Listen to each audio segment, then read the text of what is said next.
Öndeki.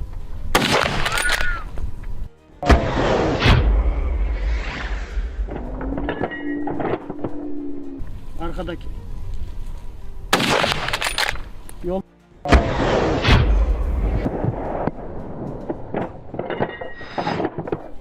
Yoldaki. Giden.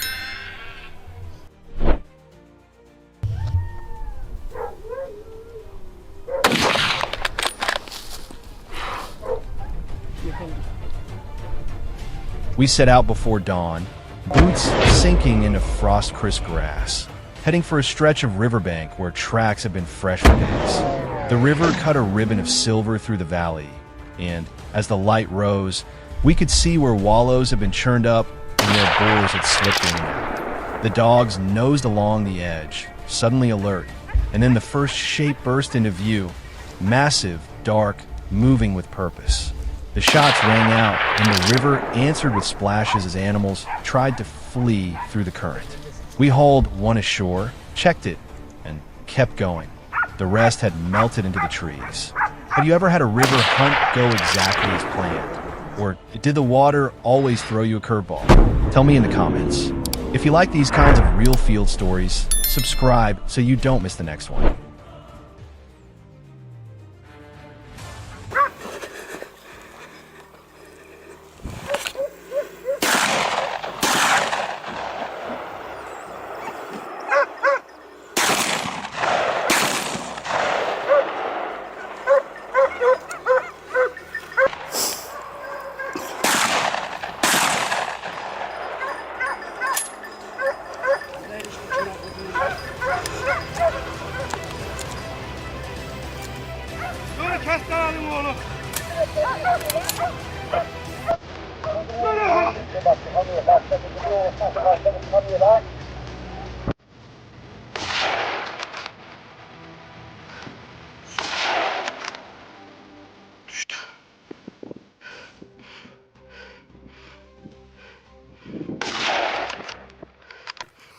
Öndeki yedi.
Night work is different, slower, quieter, more about listening than looking. We set up thermal and waited near an old orchard where locals had been losing fruit. At around midnight, the trees filled with heat signatures, dozens of them moving through the rows. The challenge is timing. Too early and they scatter, too late and you miss the clean shot. We picked off a couple as they tried to break toward a fence line, then moved in to recover and make sure the dogs were okay. It's a messy, sweat and quiet kind of success, but when the lights come down and the dogs settle, you know the orchard will sleep better tonight. Do you ever hunt at night? What's the one tip you'd give a newcomer? Leave it below. If you like seeing honest night hunts, subscribe so you don't miss the footage.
Aynen. Düştü bak.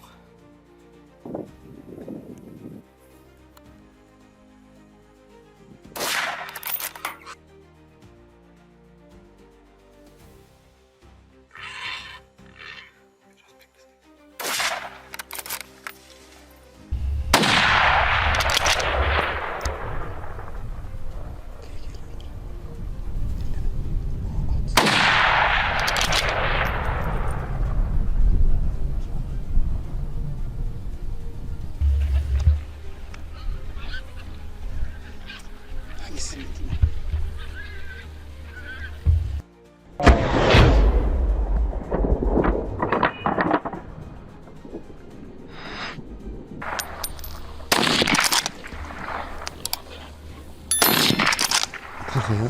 Öndeki.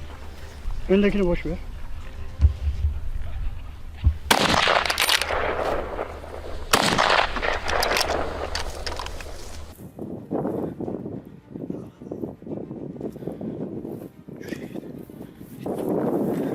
We once tracked a group up into a limestone quarry where echoes play tricks on you. The rocks make every hoofbeat sound like it's coming from somewhere else, so you learn to trust the dogs and not your ears. Late afternoon found us perched above a narrow pass. The herd funneled through like they had to, and we had one clear window to act. The biggest male tried to break through, tusks glinting, but the angle worked in our favor and a steady shot ended it cleanly. The quarry fell silent, except for the wind in the crevices, an odd kind of peace after the rush. Have you ever hunted in terrain that played with your senses? Share a story. If you enjoyed this, subscribe to catch more hunts where terrain changes everything.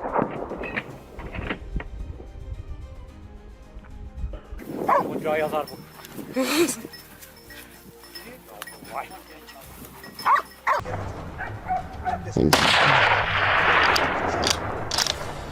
Şuraya mı? Birisini öldürdü.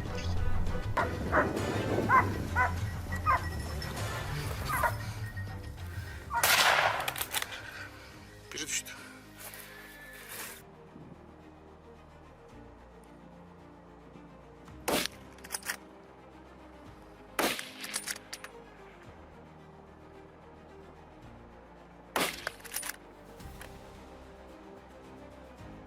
Bir tane daha var. Bir tane daha var.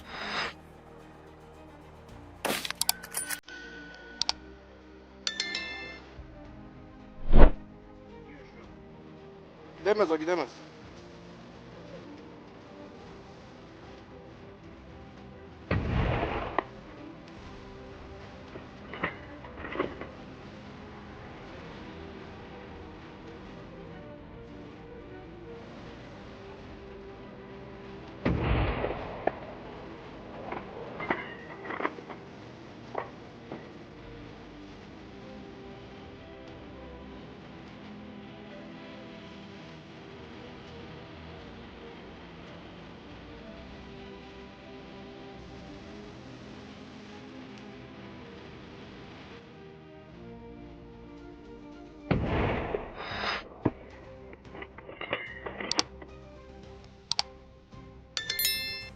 La oğlum git.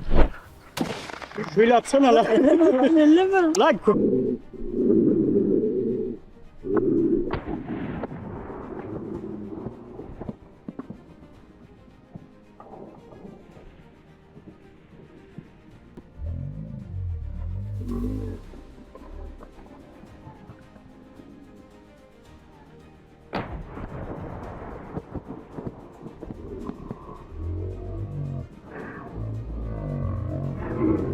On another day, we took to the lowland pastures just after the harvest.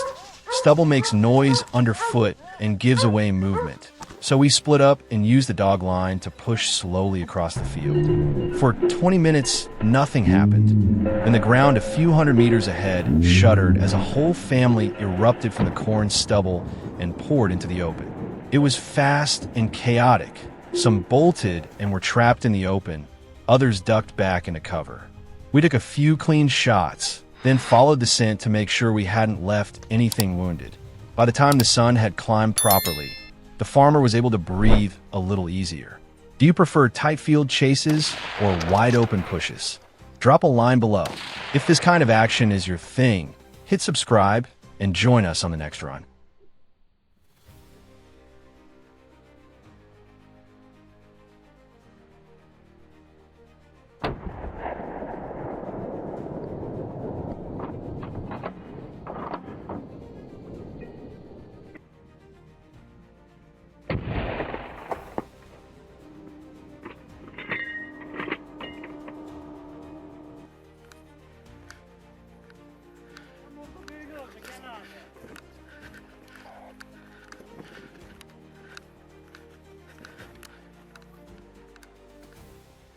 Şuna bakıyor.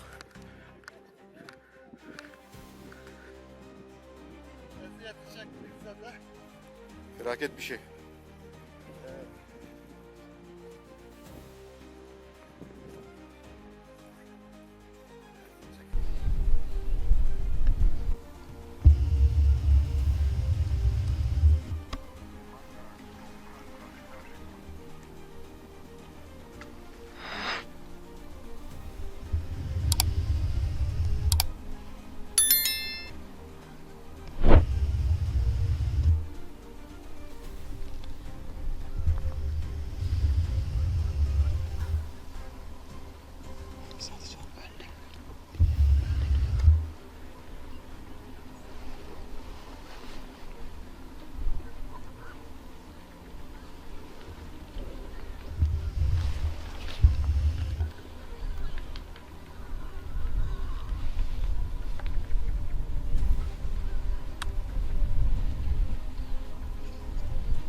Late season hunts bring a different mood.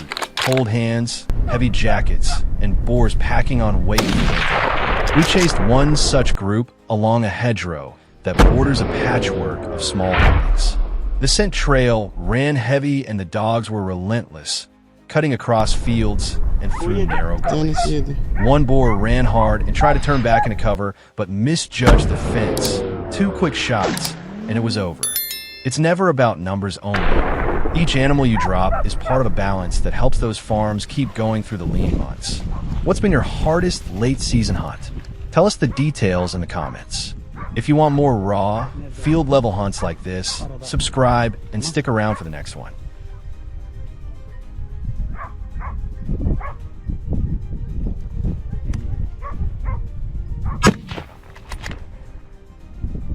Yavaş bekle.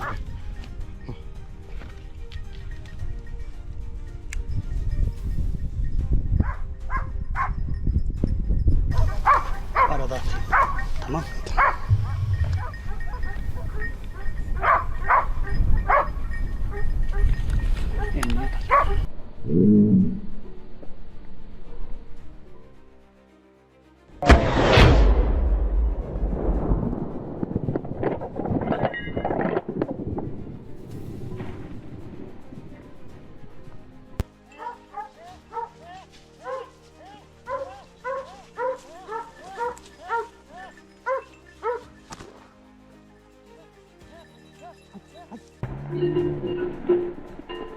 Mm-hmm.